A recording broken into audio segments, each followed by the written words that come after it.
bien, ayer, bueno, nos dedicamos obviamente a hacer el análisis de lo que ocurrió el domingo con algún que otro analista político invitado, abriendo la línea, escuchando a la gente, leyendo mensajes, va ya bajando un poco la espuma, es tiempo de pensar en el 10 de diciembre, y la verdad que la izquierda hizo una muy buena campaña con Miriam Bregman, con Nicolás del Caño y Romina del Pla, que van a estar asumiendo como diputados. Hizo una muy buena elección en el norte, en Jujuy, no le alcanzó a Alejandro Vilca para renovar la banca, pero por ejemplo va a tener 5 legisladores provinciales, además de concejales en San Salvador de Jujuy, en Palpalá. Bueno, Nico, querido Nico, yo ya te digo, Nico, hablamos alguna que otra vez, me siento cómodo hablando con vos. ¿Se esperaba en esta elección? Maxi Palma te saluda, ¿cómo te va? ¿Qué tal? ¿Cómo estás? Muy buenas tardes, gracias. Creo que la elección, si querés, en la provincia de Buenos Aires fue lo más sorpresivo, ¿no? Como la Libertad Avanza quedó empatada o apenas arriba de Fuerza Patria después de la elección de septiembre, que fue hace apenas un mes y unos días, ¿no?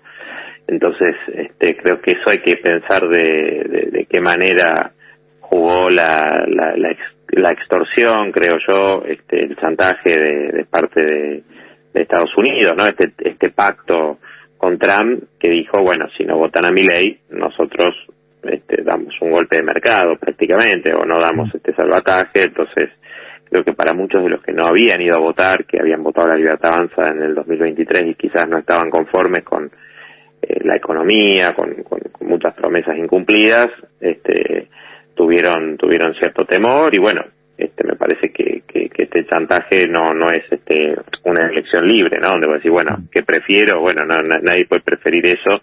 Me parece que un sector que no quería votar a Fuerza Patria, obvio que había votado a Milei, se inclinó por ese mal menor.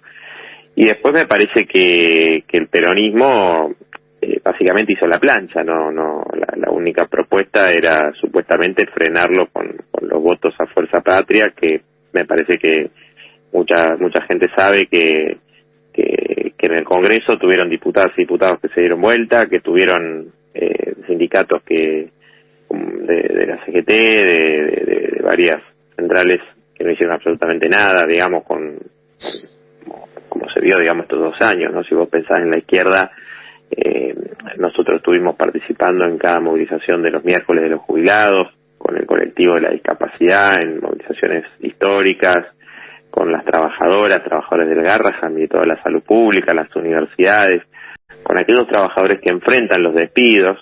Entonces me parece que ahí hay un reconocimiento, si querés, o una valoración a esa pelea, y en un sector también a que nosotros planteamos una salida de fondo frente a este chantaje, ¿no? Que es decir, desconocer la deuda ilegal, ilegítima y fraudulenta con el Fondo Monetario, los especuladores privados, dejar de estar atados a este permanente mecanismo de dominación que es ajuste tras ajuste, que es un saqueo de la riqueza del país, y al mismo tiempo obviamente rechazar este pacto con Trump y plantear que si hay una amenaza de estas características, bueno, nacionalicemos el sistema bancario para cuidar al pequeño ahorrista, el comercio exterior, dejemos de que esté en manos de un puñado de cerealeras a las que se beneficia permanentemente, como hizo este gobierno con este hot sale que le cedió $1.500 millones en 3 días, para que no paguen las retenciones.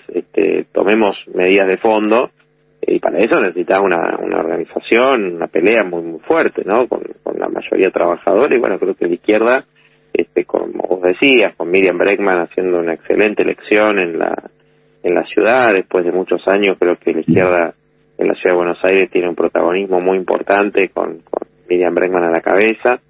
Y bueno, junto a Romina del Pla en la provincia de Buenos Aires, creo que encabezamos una lista de una fuerza política que dio batalla en cada lugar de trabajo, en cada barrio, en las universidades, en los colegios, en los hospitales.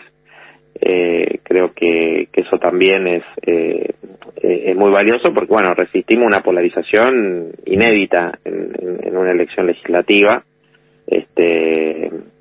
Creo que es difícil encontrar una elección tan polarizada, y a pesar de eso, bueno, la izquierda hace una elección buena con 5%, ingresando nuevamente 2 bancas, y me parece que también eso contrasta con otras fuerzas que tuvieron muchísimo más difusión en los medios, muchísimo más dinero, recursos que nosotros, y que quedaron muy lejos, ¿no?, de llegar a ingresar al Congreso en la provincia, ¿no? También sí. Destacar lo que vos decías de Jujuy, ¿no? 10% de los votos, una gran elección de Alejandro Vilque de Frente Izquierda, no alcanza para renovar la banca porque, bueno, se eligen solo 3 bancas, ¿no? Entonces los porcentajes son mucho mayores que necesitas para poder colocar una banca en la Cámara de Diputados, pero sí hemos fortalecido con la elección de este año la bancada en Jujuy, que va a tener 5 diputados en la legislatura, muy vinculado a la pelea de los pueblos originarios, por eso, bueno, una elección enorme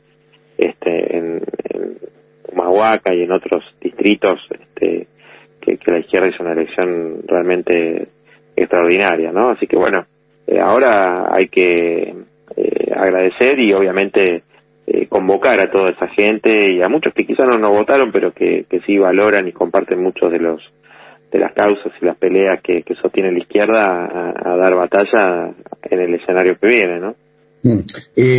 Nobleza obliga, en esta radio que es altamente pluralista y donde todos están invitados, hemos charlado con Miriam, con Del Pla, con Vilca, con vos varias veces, y yo antes que salgas al aire dije, si alguien quiere preguntarle a Nicolás del Caño que lo haga, vos no sabés la cantidad de preguntas que hay de la audiencia, y todas sumamente respetuosas, así que si te parece en un ratito podemos compartir alguna. Quiero meterme de vuelta en lo de ustedes, en la buena elección que hicieron, pero quiero volver al principio de la charla con esto que manifestabas de cómo jugó Trump en la elección. Yo estoy convencido que sí lo hizo, tampoco quiero subestimar al electorado, que evidentemente muchos dijeron, yo entre que vuelva el peronismo y quedarme con el intento de estabilidad económica que nos puede dar Estados Unidos, me quedo ahí. Ahora, si no hubiera, esto es una hipótesis, Nicolás, si no hubiera aparecido Trump, Bessent, el swap y la mar en coche, ¿cómo hubiera sido la elección? ¿Qué te imaginas? No, bueno, yo creo que ahí hay un elemento de inestabilidad que el propio esquema económico plantea, digo, ¿no? Porque vos fíjate que este rescate no viene gratis, viene a cambio, bueno, de condicionamientos, no solo en las reformas estructurales que están planteando ahora, una reforma laboral que extiende la jornada a 12 horas de trabajo, que te quita la indemnización y muchos otros derechos de las trabajadoras y los trabajadores, sino que además, a cambio de los bienes comunes naturales, del litio, del agua, digo, eso tiene una consecuencia muy muy fuerte, ¿no? Y un condicionamiento de la política económica, porque si vos dependés de lo que haga Estados Unidos, bueno, mañana los demócratas dicen no, esto no va, y cambia el gobierno de Estados Unidos, o logran una mayoría y modifican esa situación. Entonces, me parece que hay que tomarlo obviamente con pinzas, y hay que darle mucha importancia a esto, para nosotros obviamente rechazándolo de plano y planteando una alternativa, porque justamente si vos, está bien como vos lo planteás, porque es decir, si no está esto, ¿qué está? El peronismo que hizo el desastre con Alberto Fernández, 200% de inflación, que reconoció la deuda de Macri y incumplió sus promesas electorales de que iba a volver el asado, que no iba a ajustar, y bueno, hizo todo lo contrario. No nos olvidemos que las jubiladas y los jubilados que no recibieron bono con el gobierno de Alberto Fernández perdieron 50 puntos de poder adquisitivo, ¿no? Eso no lo dice la izquierda, lo dice la justicia también, ¿no? O sea, es una realidad concreta, y nosotros lo señalamos en ese momento cuando se votó esa fórmula de movilidad que nosotros habíamos dicho no estamos de acuerdo, pero si ustedes no quieren que pierdan los jubilados, pongan una cláusula de garantía por inflación. Se negaron, y bueno, luego lo que ya conocemos. Entonces, obviamente mucha gente está descontenta con el peronismo y entonces que había votado a Milei, y que quizás en septiembre no fue a votarlo por los escándalos de corrupción, porque se presentaban como anticasta y bueno, tuvieron estos escándalos, por lo que significa la economía, digo, demás, y bueno, quizás ahora frente a ese escenario de descalabro, bueno, prefirieron votar, pero digo, no está exento de este chantaje, yo no creo que haya que subestimar para nada el electorado, pero tampoco desconocer que en el medio, nadie quiere que mañana se pierdan directamente muchos puestos de trabajo, que haya una inflación galopante. Bueno, si para eso obviamente nosotros estamos en contra de aceptar este chantaje, es inaceptable, pero para el mal menor, ¿cuál es? Esta situación donde el pequeño comerciante está cada vez peor, el laburante está cada vez peor porque caen los salarios, la universidad pública ajustada, los hospitales, el colectivo de la discapacidad, los jubilados que cobran una miseria. Bueno, son las víctimas del ajuste de Milei. Y fíjate que en las propias encuestas de opinión que publican sectores afines al oficialismo, dan cuenta de que en todos estos reclamos que se dieron, y que incluso vetó Milei leyes del Congreso, algunas dimos vuelta, otras, como la de jubilados, faltó muy poco, y ahí hubo complicidad también del sector de Fuerza Patria. Bueno, el 90% de la población, incluyendo la mayoría de los votantes de Milei en el balotaje 2023, estaba en desacuerdo con el gobierno en esos puntos, ¿no? Entonces también hay que tomar esta elección con pinzas, y que el gobierno, si piensa que tiene un cheque en blanco, bueno, creo que se va a equivocar, ¿no?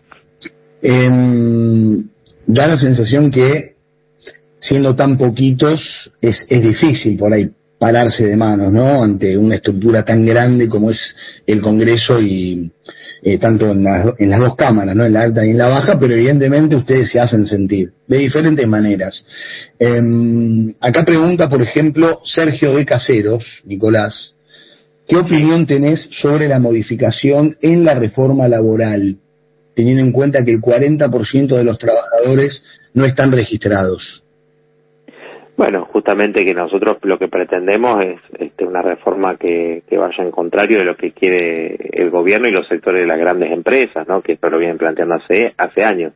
Para lograr una mayor formalización, bueno, hay que plantear primero que se garantice a través de, nosotros tenemos un proyecto, dice la registración laboral, que se proteja al trabajador, a la trabajadora, y que inmediatamente se garantice la formalización. Para eso vos tenés que darle derechos y castigar a los empresarios que no formalizan a esas trabajadoras y a esos trabajadores.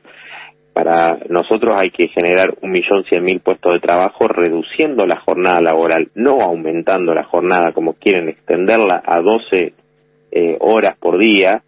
Digo, las 8 horas se consiguieron ya estamos atrasando 2 siglos con esto, ¿no? Entonces realmente es inaceptable cuando vos tenés un avance de la técnica, de la tecnología, que te permitiría realmente alivianar la carga del trabajo, permitir que haya tiempo para estar con la familia, para estudiar, para dedicarse al arte, al esparcimiento, a la cultura, y para que también en esas horas que se liberan haya otras trabajadoras y trabajadores que ocupen esos lugares en puestos de trabajo genuinos. Nosotros planteamos esta reducción de la jornada repartiendo las horas, aplicando la medida a las 12.000 principales empresas del país, no en una pyme, en un pequeño comercio, estamos hablando de las grandes empresas, y creo que es una salida que obviamente requiere de una gran lucha como la que conquistó las 8 horas, no estamos hablando que esto se consigue porque nosotros gritemos un día en el Congreso. O sea, nuestros planteos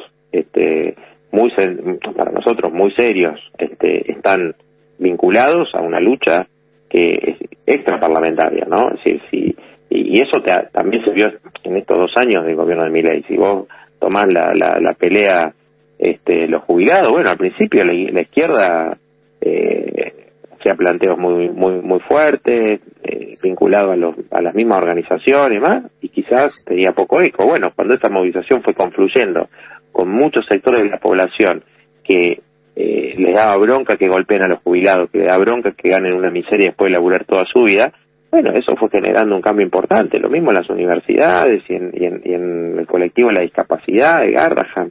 Sin esa tenacidad de esas peleas, de esas luchas que nosotros acompañamos de forma decidida, que jamás especulamos. Otros sectores de Fuerza Patria decían que había que administrar las fuerzas, hablaban de una supuesta foto trosca porque nosotros estamos en las movilizaciones, bueno, se burlaban. Bueno, fíjate que fue el único camino para que el Congreso, que le había votado todas las leyes a Milei, tuviera se diera una votación donde estamos diciendo de cosas básicas, no estamos hablando de leyes que voy a decir, bueno, esto va a fondo, que es lo que plantea la izquierda, obviamente, pero sí ponía fuertes límites, ¿no? La cuestión del presupuesto universitario, del Garrahan, medidas, el aumento de emergencia a los jubilados, la emergencia en discapacidad, son pisos básicos, digamos, y más bien un freno a los ataques, a la motosierra, ¿no? Así que bueno, la reforma laboral que quieren plantear siempre va, digo, la lógica que plantean las patronales y sus lacayos, digamos, sus políticos, siempre es que supuesta quita de derechos, menos protección para el trabajador, menos castigo para los empresarios que no cumplen esos derechos, va a generar más empleo. Eso no hay ninguna evidencia en ningún lugar del mundo, no hay ninguna evidencia en ningún histórica en la Argentina. Al revés, con Menem, la reforma laboral generó la hiperdesocupación del 25% y diría que en la juventud el 40%, ¿no? Entonces digo, no sé en qué se basan en algo nuevo de lo que han dicho siempre para ahora plantear que esto va a generar la formalización de los trabajadores, que va a mejorar los salarios, que va a mejorar, quitarte la indemnización, facilita el despido, facilita tener peores condiciones laborales, ¿no? Acá Mike Middleton, que es de Tigre, y Pablo de Ciudad Jardín van en sintonía más o menos con sus preguntas y tienen que ver con proyectos concretos que haya presentado tu espacio este último tiempo en el Congreso. Bueno, uno tiene que ver con esto que te mencionaba recién, ¿no? O sea, hablando, digo, del tema laboral, la reducción de la jornada, repartiendo las horas de trabajo, bueno, aumento de emergencia para jubiladas y jubilados, para los trabajadores, la prohibición de los despidos, que también es algo que está afectando fuertemente, ¿no? Estuvimos el otro día con los compañeros de ILVA allí en el Parque Industrial de Pilar, donde la empresa que acaba de renovar su maquinaria en abril de este año, me contaban que los mismos compañeros que habían estado haciendo el montaje de la nueva maquinaria que compraron, que cuesta una fortuna, fueron despedidos y me decían, bueno, ahora están pidiendo nuevo personal con condiciones mucho más flexibles de trabajo, sin ningún derecho, esclavizando a esos trabajadores y a estos compañeros y compañeras, despidiéndolos sin ningún tipo de justificación, digamos, un despido masivo de 300 familias, es decir, que ellos creen que pueden hacer lo que quieren pasando por encima de cualquier derecho, de cualquier legislación. Creo que, bueno, el Frente Izquierda tiene propuestas y proyectos concretos frente a eso. ¿Encontrás algo positivo, algo bueno de estos 2 años del gobierno de Milei? No, obviamente que en el gobierno y sus políticas no. Ni una que le das la derecha. Yo creo que no ha habido ninguna política que vos digas se podía tomar de ninguna manera, porque aparte todo lo que se planteó como discurso de la libertad, fíjate que es reprimir al que protesta y reclama, hacer permanentes ataques a periodistas. Bueno, nadie podría decir que son opositores, ¿no? O sea, son más bien afines al gobierno y Milei los insulta, los agravia permanentemente porque le hacen una crítica, ¿no? O sea, vos podrías decir, bueno, tenía el discurso de la libertad. De ninguna manera, golpean y reprimen brutalmente a los jubilados, a cualquiera que se moviliza, que protesta. Me parece de ninguna manera, no hay ningún elemento, inclusive lo que significa una baja de inflación tiene que ver con una caída brutal de los salarios, de las jubilaciones, un consumo que está totalmente por el piso, deprimido. Digo, hay que tener en cuenta esa situación, porque si no el gobierno acá puede hacer una lectura similar a la que hizo Macri, ¿no? En el 2017, pensando que tenía un cheque en blanco para aplicar la reforma previsional laboral después de la elección de medio término del 2017, y en un mes generó una resistencia social que hirió de muerte al gobierno de Macri. Pocos meses tuvo que ir a un rescate del FMI, de evaluaciones. Digo, me parece que si el gobierno piensa que acá tiene un cheque en blanco y que mucha gente está de acuerdo con todo lo que está haciendo, bueno, yo creo que se equivoca, porque mucha de esa gente también la está pasando mal y no está conforme para nada con lo que hizo el gobierno estos 2 años en función de lo que prometió, ¿no? Pero sin embargo, con el 40 y pico % de los votos ganó, ¿no? Este es un tema para analizar, para prestar atención, ¿no? Hasta el propio presidente confesó que se sorprendió por el resultado de la elección. A mí lo que más me preocupa, Nicolás, gane quien gane, es observar la lista de los partidos estatales, o los mismos de siempre, o ignotos que se suben a la posibilidad de estar. No observo un Congreso altamente preparado a nivel intelectual para discutir cuestiones profundas de fondo, de cambios, de desarrollo. Todo me da la sensación que es más de lo mismo. Te lo digo con todo el respeto, inclusive hay una generación, López Murphy, Lustó, Ocaña, unos cuantos que eran parte del elenco estable que esta vez no van a estar, pero llegan otros que no sabemos que ni siquiera quiénes son. Sí, bueno, obviamente que hay gente que habrá que ver, ¿no? O sea, la verdad que si vos ves la lista de La Libertad Avanza, gente que vos decís, no sé, se la pasaban golpeando un caño en un programa de televisión y creen que ese tipo de cosas son méritos para, o sea, esto que hablan de la meritocracia, bueno, qué sé yo, tendrán que hacerse cargo de la gente que ponen, ¿no? También habían puesto un narcotraficante como expert, ¿no? Alguien que estaba vinculado al narco, lo habían puesto el primer candidato cuando ya en el 2021 yo le había dicho que tenía que dar cuenta y explicar qué vínculos tenía con Fred Machado, pues ya estaban las fotos con el avión, con este personaje, y sin embargo no les importó, lo pusieron ahí, después se hicieron los sorprendidos, hasta que volvió a estallar el escándalo y lo tuvieron que bajar de la lista, ¿no? Pero ese tipo de gente que pide cárcel o bala a cualquiera que piensa distinto, y lo sostuvieron y lo pusieron de primer candidato, ¿no? Entonces me parece que ahí ya te das una idea de qué queda para los demás, ¿no? Entonces habrá que ver, nosotros obviamente tenemos muchos proyectos que hemos presentado, analizaremos obviamente los proyectos que vamos a presentar, pero siempre vinculados a esas causas y a esa organización desde abajo, desde los jóvenes, de las mujeres, de las trabajadoras, de los trabajadores, de todos los sectores, digamos, que vayan planteando distintas situaciones, distintos reclamos, donde pretendemos unificarlo detrás de una perspectiva totalmente distinta a la que venimos teniendo en los últimos años, ¿no? Porque, insisto, nadie niega que el gobierno hizo una elección, insisto, en la provincia de Buenos Aires, llamativa o sorpresiva, en el sentido de que hace poco más de un mes había perdido por 16 puntos, ¿no? Por 14 puntos, perdón. Bueno, evidentemente hubo una remontada. ¿Cuáles son las razones? Bueno, lo que estuvimos charlando antes, también podríamos agregarlo, el peso de los intendentes, etcétera, ¿no?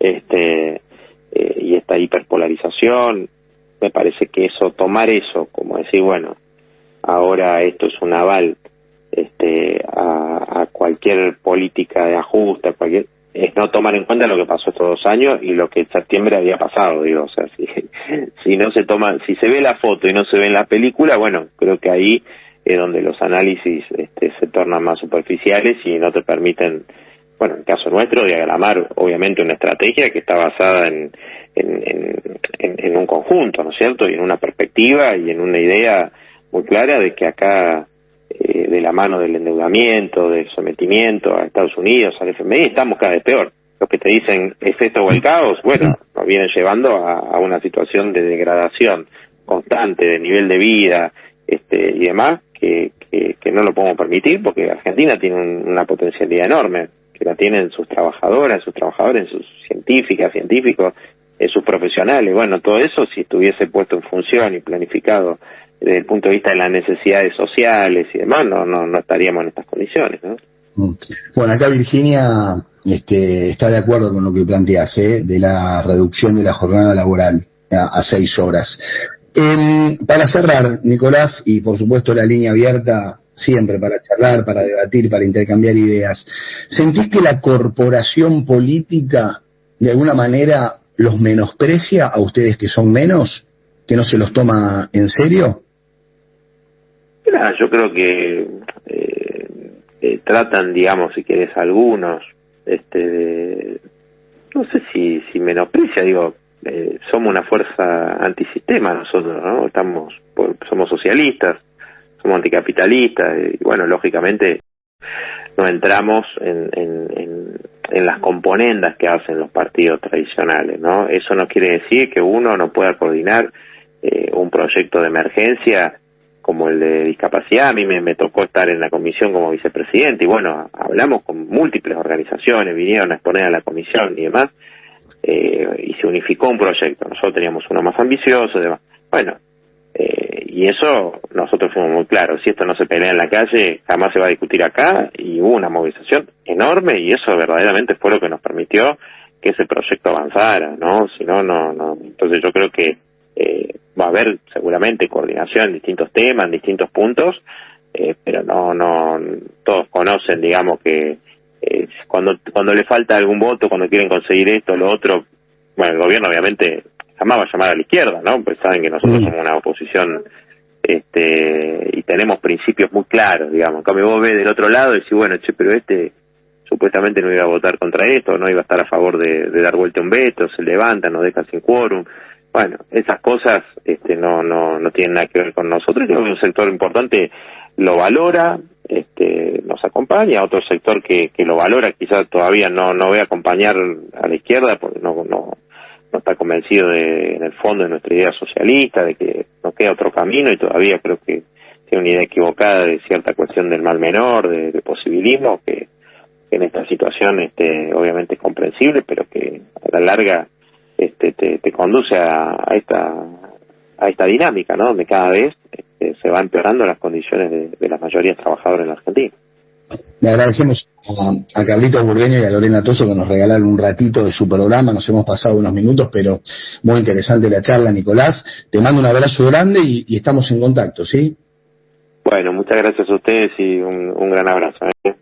Fuerte abrazo. Nicolás del Caño, ahí estaba, diputado electo por la izquierda, estará en el Congreso de la Nación a partir del 10 de diciembre, vuelve al Congreso de la Nación, un Congreso que está muy atomizado, ¿no? Donde ha tomado fuerza la Libertad Avanza con su coalición, con el PRO, donde Fuerza Patria ha quedado como un juez de alguna manera, y la izquierda, bueno, intentando poner la agenda arriba de la mesa, con 3 diputados, pero con mucha presencia fuera del Congreso, ¿no?